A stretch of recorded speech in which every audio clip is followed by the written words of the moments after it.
ศาสนาพุทธธรรมราเป็นเจ้าเข้ามาวรอยู่2-5ปัก60 กว่ารัตนาดอนี่นาท้าวงายาเช่าแสกโกกุนีปีใต้2ปลายปัก19นี้ฉันนี่นาท้าวไตยาแสกโกนีปีก็3ปัก87คู่ก็จะเทกลีนาท้าวดงยาเช่าแสกเช่าแสกชิแสกคนคนนี้เดินใต้เดินชีวิตคืนมาวันอะไรอยู่5 ค่ำตินจุลาสังงายานีปีคิดวันที่26เดือนสิงหาคมปี2025เอกลีนี่นาเซเช่าเยกุลาบายนาท้าวนาเซงาในปางสร้างคือกรรมตราอนัตตาวิปัสสนาภาวนาหานยอดธรรมอนัตตาปอกกรรมทวน16อนัตตาวิปัสสนากรรมฐานเซเช่าเจงเมียวที่วัดอนัตตาวิปัสสนากรรมฐานหนองเขียวเอิงวันลมลอยสะทงเวงตาขีเล็กเมืองไตปรอกคงอนัตตาวิปัสสนากรรมฐานเจ้าหนองโจลอยสะทงวันลมอุสุตาชีเรื่องเมียวช่างมีเสบายนาในก็หอถึงมาวันผล7ดีกันเน่คนอายุเมียวตอนนี้พิบาเดพยายาม8 โมงถึง10 โมงเชงก็10 นาฬิกานี่10 นาทีพิบาเดในข้าวตั้ง2 ชั่วโมงในนี้ก็เป็นข้าวตั้งเตียนเฮาฮาที่ระยางตั้งเข้าสู่นิพพานဒီနနာအတွင်းမှာနိဗ္ဗာန်လမ်းကိုလျှောက်သွားရမှာဖြစ်ပါတယ်อ่อนตั้งในก็เขานำขากายกดขาขวาทับต่างขาซ้ายก็ไหลอันนั้นขาซ้ายทับต่างขาขวาในก็ไหลအရင်ဦးဆုံးတင်ပလင်ခွေပါဒီဘက်ကညာခြေတင်လို့ရတယ်ညာဘက်ကခြေကပဲတင်လို့လည်းရတယ်มือ2 คนต่างไว้เหนือตักก็อย่าไว้ตัวซื่อๆอีบิเข่งน่ะอีบิหย่อนยันน่ะဒီတော့လက်ဘဝထထားပြီးသင်ကိုယ်ရင်ခွေပေါ်မှာတင်ထားပါခါဖြောင်းဖြောင်းတားပါဒါလည်းမတင်းစေနဲ့ဒါလည်းမလျှော့စေနဲ့บ่หย่อนยันน่ะในก็มันสั่งให้เฮาใครรับใครนอนတကယ်၍လျှော့လွန်းရင်အိမ်ငိုက်စေခြင်းလေ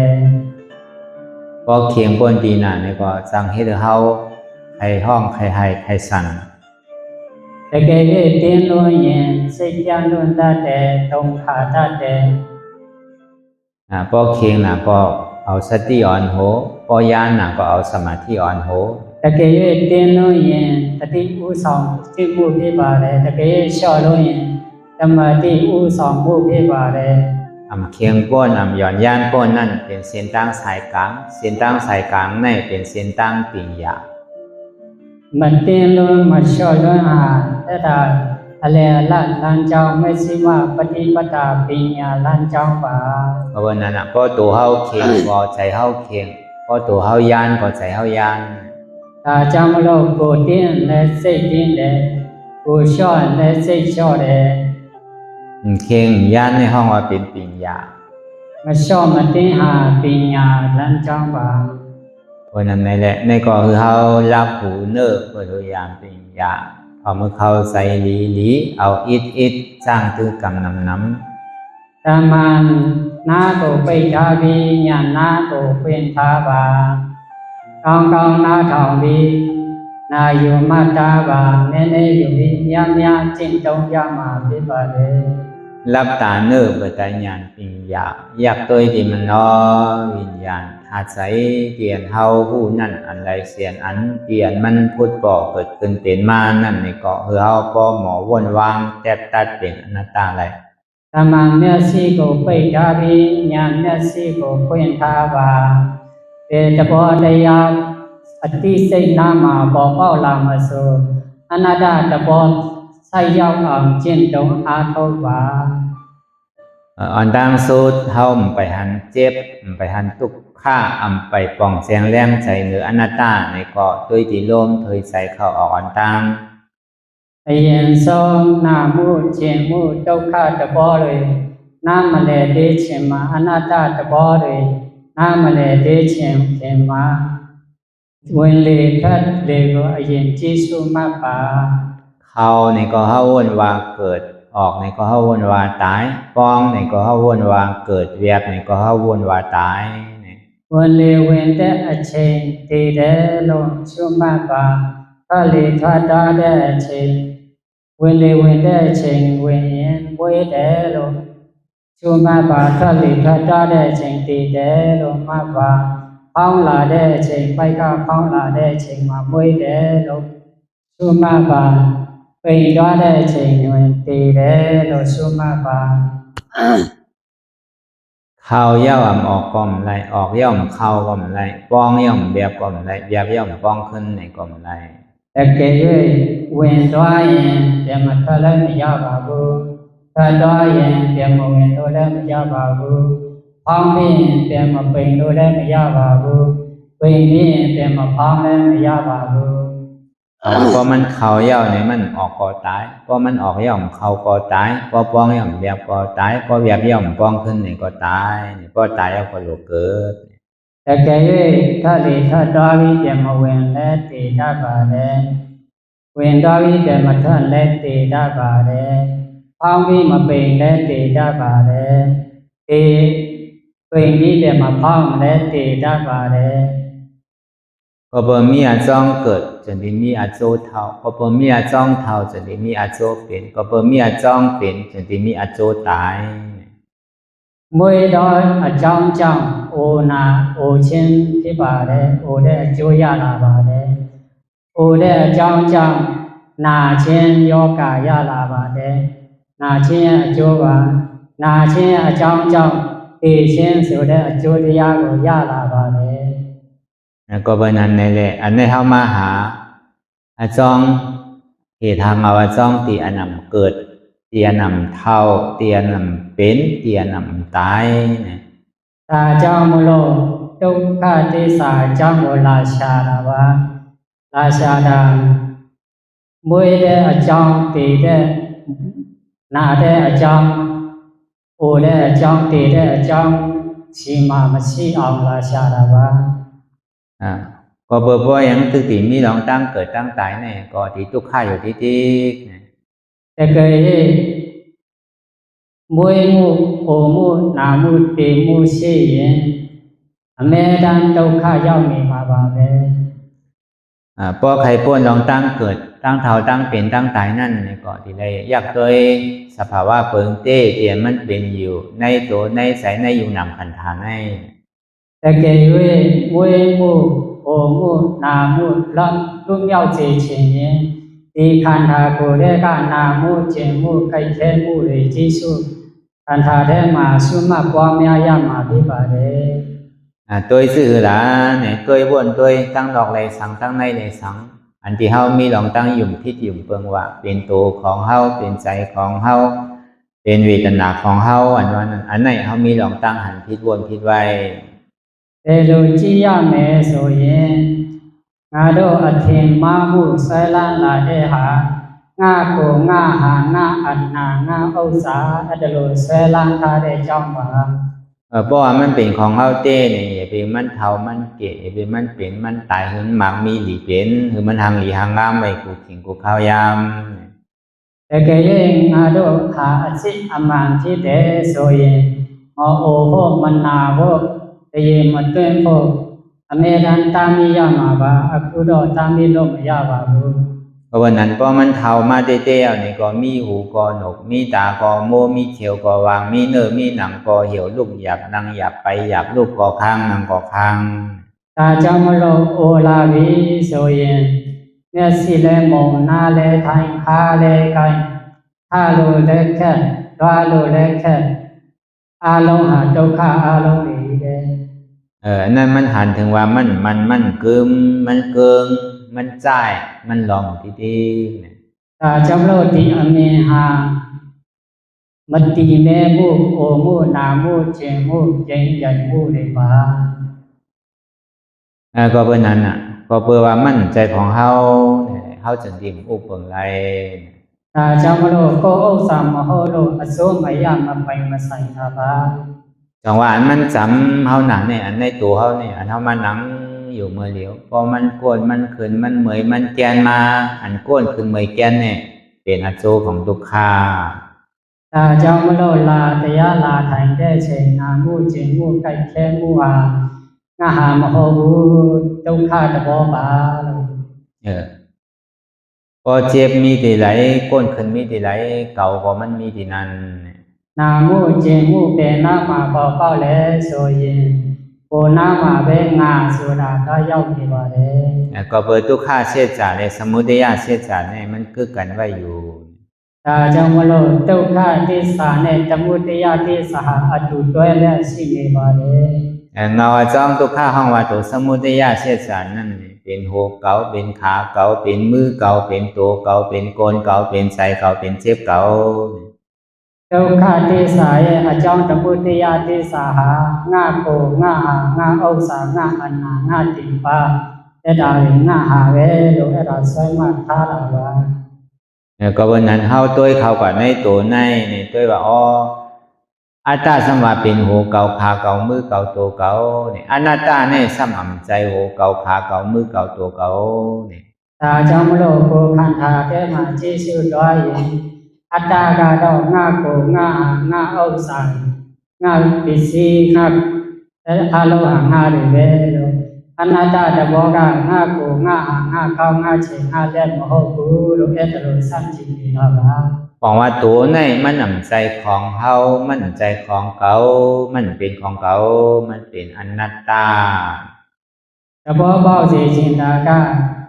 ဒီကိုယ်လုံးဟာငါကိုငါဟာငါဥစ္စာမဟုတ်ဘူးအနတ္တတဘောပါလို့ห้องว่ารูปขันธะอนัตตารูปขันธะอนัตตาလို့ဆိုပါတယ်เพราะในการว่านี่ก็เป็นภาวนากิจจาအလုတ်တဘောနဲ့ပြောရရင်ภาวนาကိစ္စပါอันฮู้จักเหตุทางอวจรมันนั่นนี่เป็นทัศนกิจจาဒီအကြောင်းအကျင့်အမြင့်တွေတွေ့နေတာကทัศนကိစ္စပါอันเอาเหตุทางอวจรมันออกนั่นห้องว่าปหานากิจจาဒုက္ခအကြောင်းအကျင့်မြင့်တွေဖြုတ်ပြနေတာဟာပဟာနကိစ္စပါก็ในสองมาเนี่ยโดยที่ใสในใจเตียนมันโป่งผิววนลึกวนเหลือเป็นเรื่องเป็นร่างมันยิดหยาบขึ้นขั้นคานใจจ้าแจ่มดีနံပါတ်2မှာစိတ်ကိုကြည့်ရှုမှတ်ပါဒီဟာကြည့်ရမယ်ဆိုရင်နောက်အကြောင်းတွေတွေးတာအနာဂတ်အကြောင်းတွေတွေးတာ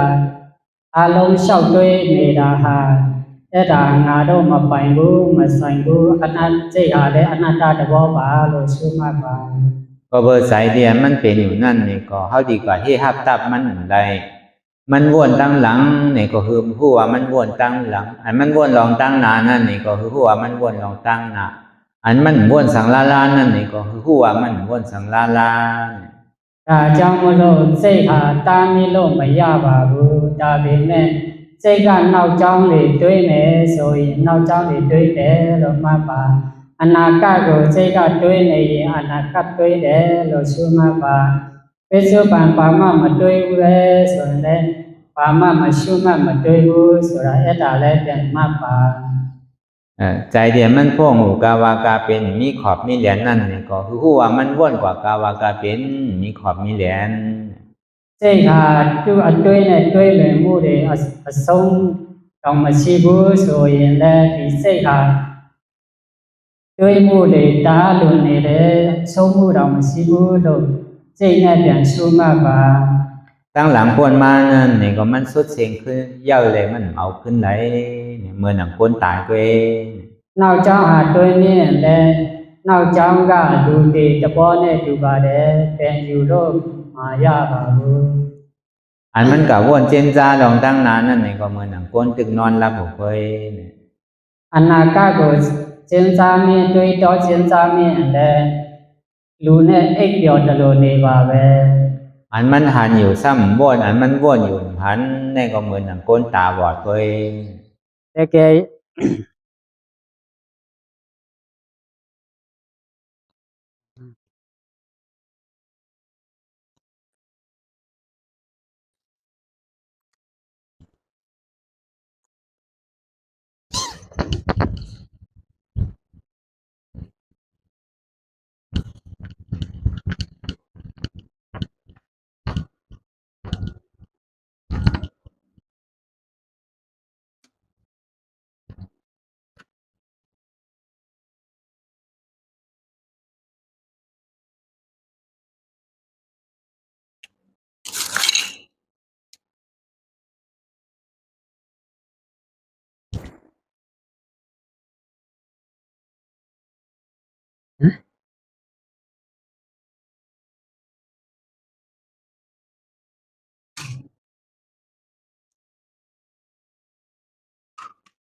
เชฟไว้ครับไปเอากันนั้นมาแล้วเนี่ย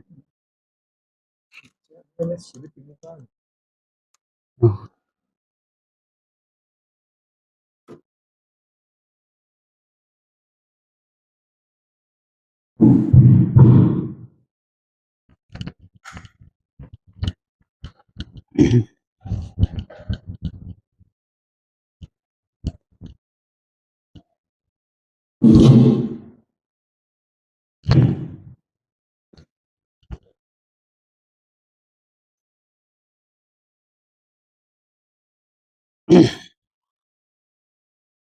เตียนมันวนกว่ากาวากาเป็นนี่ก็เปิดสั่งให้มันวนกว่ากาวากาเป็น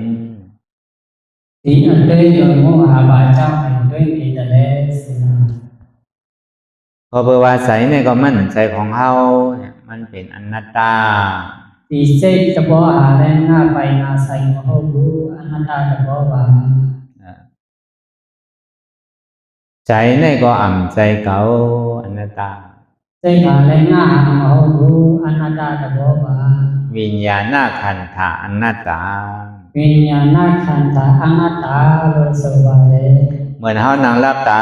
หันใจอยู่เช่นนี่ก็นี่ก็เป็นภาวนาคิสา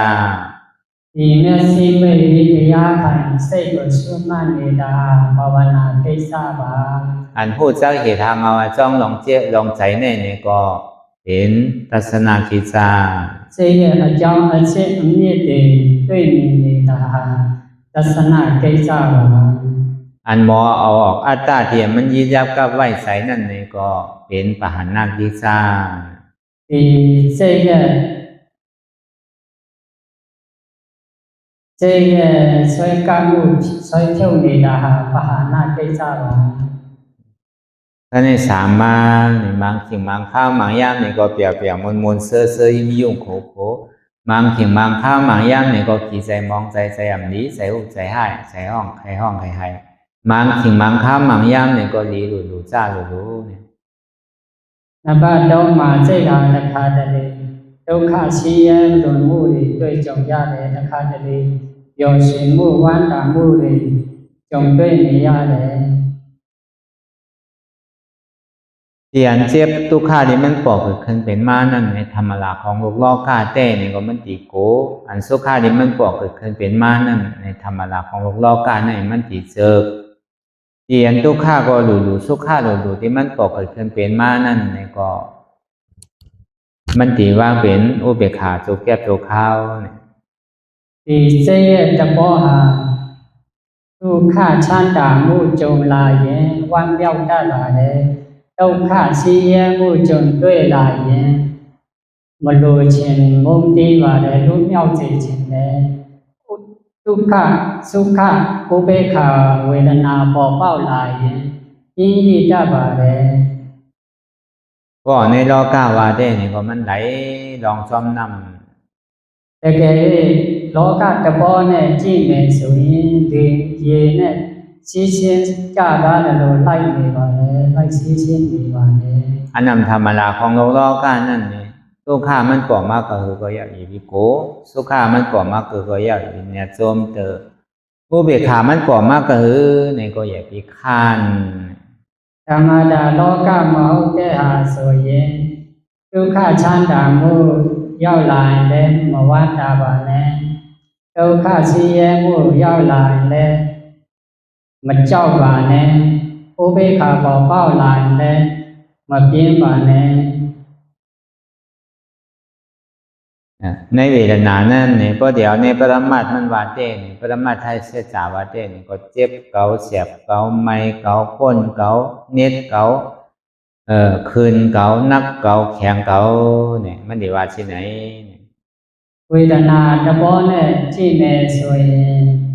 နာမှုဟာငါနာမှုငါကောင်းငါချေငါလက်အဲ့ဒါလိုတဘောနဲ့ရောက်နေပါလေพอเอามากาเสจาออกแน่ๆเจ็บก็อ่ำใจเกาแก้นนั่นก็อ่ำใจเกาอันไม่อันเสียบอันห้อนอันนักอันแข็งในก็มันใจเกามันเป็นอนัตตานัตเกยเนกะเตสาเนสุมาปิချုပ်ပြမယ်ဆိုရင်နာမှုဟာလည်းငါမဟုတ်ဘူးကျင်မှုလည်းငါမဟုတ်ဘူးတွန်းကပ်မှုလည်းငါမဟုတ်ဘူးဘူမှုအေးမှုလည်းငါမဟုတ်ဘူးဆုစီးမှုပြုံပြမှုစီးစင်းမှုလည်းငါမဟုတ်ဘူးဖြစ်တဲ့အလုံးဟာအနတ္တတွေပါพอเอาในอนัตตลักษณะสุวรรณนั่นซ้ำเป็นเวทนานาขันธะอนัตตาอนัตตลักษณะတုတ်နဲ့ပြောမယ်ဆိုရင်ဝေဒနာนักขันธะอนัตตาလို့ဆိုပါတယ်บอกว่าเจ็บในก็มันใจเขาอนัตตาတကယ်၍နာမှုဟာငါမဟုတ်ဘူးလို့သဘောရောက်ပါတယ်พอในการว่านี่ก็หันอยู่ฮู้อยู่มีอยู่ก็ก็ห้ามใจเขาဒီအလုံးတွင်ထဲမှာပြောမယ်ဆိုရင်တွေ့တယ်မြင်တယ်ဒါပေမဲ့ငါဟာမဟုတ်ဘူးหันสังหันเจ็บผู้สังผู้เจ็บมีสังมีเจ็บเจ็บในสัมใจเขาอนัตตาပါတယ်မြင်လဲဆိုရင်နာမှုရှိတယ်တွေ့တယ်ဒုက္ခမှုရှိတယ်တွေ့တယ်ဒုက္ခမှုရှိရမှုဟာငါမဟုတ်ဘူးအနတ္တသဘောပါหันทุกขะฮู้ทุกขะมีทุกขะก็ก็ห้ามใจเขาอนัตตาဒုက္ခမြင်တယ်ဒုက္ခရှိတယ်ဒါပေမဲ့ငါမဟုတ်ဘူးအနတ္တพอในการภาวนาว่านั่นนี่ก็เป็นภาวนากิจจะหันเจ็บทัศนกิจจะผู้เหตุเจ็บปานหน้ากิจจะเอาเหตุเจ็บออกတကယ်၍နာမှုကျင်မှုတွေ့တာဟာภาวนาကိစ္စပါတကယ်၍ဒုက္ခသစ္စာအမြင့်ကျုံရောက်နေတာဟာသစ္စနာကိစ္စပါတကယ်၍ဒီဒုက္ခမှုတွေချုပ်ပြည့်ပြည့်နေတာဟာပါဏကိစ္စပါอันมันฮู้หลายกูเจอกูลองในก็เพื่อลองตั้งพื้นทางของสมาธิที่ได้สัมมาสังกัปปะเหตุการณ์ဒီအာလုံးအစစ်အမြင့်တွေအောက်ခြေတွေတည်နေတာဟာဓမ္မဒိဋ္ဌိနဲ့ဓမ္မသင်္ကပ္ပอยู่ပြီးအလုံးလုံးနေတာပါสมาธิที่ได้อ่ำใจโหเกาขาเกามือเกาโตเกาใจเกาใจเจ็บเกาဓม္မဒိဋ္ဌိအမှန်ကန်မြင်မှုဟာငါကိုငါဟာငါအနာငါဥစ္စာမဟုတ်ဘူးလို့သိနေတာပါเพราะมันใจโหเกาขาเกามือเกาโตเกาใจเกาเจ็บเกาซ้ำเป็นสังတကယ်၍ငါဟာငါကိုငါဟာငါအနာမဟုတ်ဘူးဆိုတာဘာဖြစ်လဲဆိုရင်สัมมาสังกัปปะสัมมามันเป็นอนัตตามันอุปงไรมันใจของเฮาเตဒီမှာဓမ္မသင်္ကပ္ပကငါကိုငါဟာငါဥစ္စာငါမပိုင်တာအစိုးမရတဲ့သဘောပါလို့ဆိုချင်းတွေ့တော့တဲ့မှန်ကန်မှုပါนี่ก็ทำนี้นี่ก็คือเฮาบ่หันအဲ့ဒါကတရားသဘောရှိတယ်ဆိုတာသိမြင်စေချင်တာပါทำใจนี่ก็คือเฮาบ่ฮู้အမှန်တရားရှိတယ်ဆိုတဲ့သိချင်နေတဲ့သဘောပါทำมีหันทุกขะတရားသိတယ်ဆိုတာတရားတွေ့တယ်ဆိုတာဒုက္ခကိုတွေ့နေတာပါทำใจฮู้ว่าทุกขะนี่เป็นอนัตตาတရားမှန်ကန်မှုသဘောရှိတယ်ဆိုတာဒုက္ခရဲ့သဘောပါทำมีหันเจ็บတရားသဘောရှိတယ်ဆိုတာတရားကိုသဘောတွေ့နေတာပါทำใจฮู้เจ็บนี่เป็นอนัตตาအမှန်တရား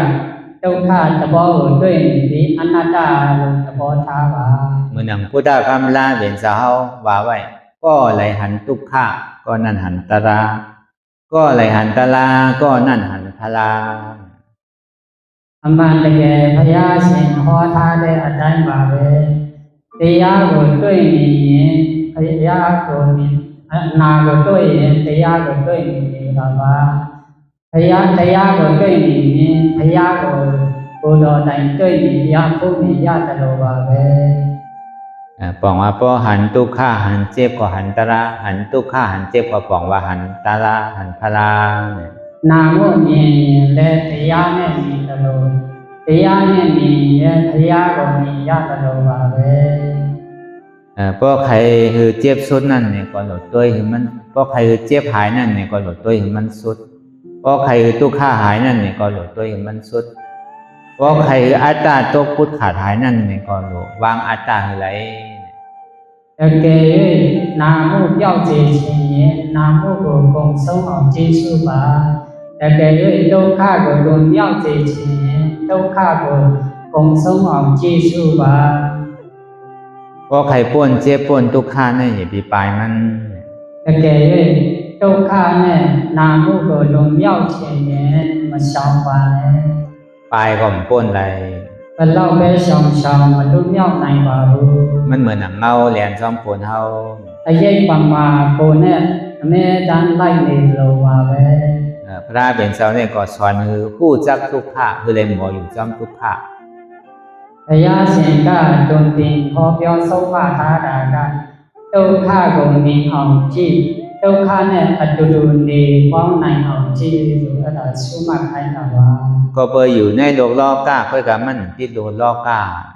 ဒါကြောင့်မလို့လောကထဲမှာနေတဲ့လောကကိုစိတ်မဆွဲလန်းပါဘူး เมื่อหนังปานพุทธคำลาเป็นเจ้าเขาก็มีตั้งนำอาริยะก็มีพุทธศาสนาก็มีล้อเลียนสื่อสารกันว่าเป็นก้นเฮิรนว่าเป็นบุญเจ้า တကယ်၍ဘုရားရှင်ရှင်းလုံးကပဲဒီလိုဆိုပါပဲအလိယာလည်းရှိတယ်ဘုဒ္ဓဇင်လည်းရှိတယ်ရိုးရိုးဒုဓမ္မလည်းရှိတယ် ก็ไปอยู่ซ้อมโลกามันติดโลกามันอยู่เหนือโลกา ဒီလောကထဲမှာနေတဲ့လောကကိုမဆွဲလန်းပါဘူးလောကအပေါ်မှာအထက်မှာပဲနေပါလေ เมื่อนั้นหนังเก่าในอันเจ็บอันทุกขานั่นเนี่ยก็เพราะเฮาหมออยู่ซ้อมมันก็เฮาก็ดีป่วนมัน ဒါကြောင့်မလို့ဒီဒုက္ခလည်းဒီဒုက္ခနဲ့အတူတူပဲနေနေဒုက္ခကိုမရောရက်ပါဘူး ในก็คือเฮาวนยาว အဲ့ဒါကြာ เฮายังหึง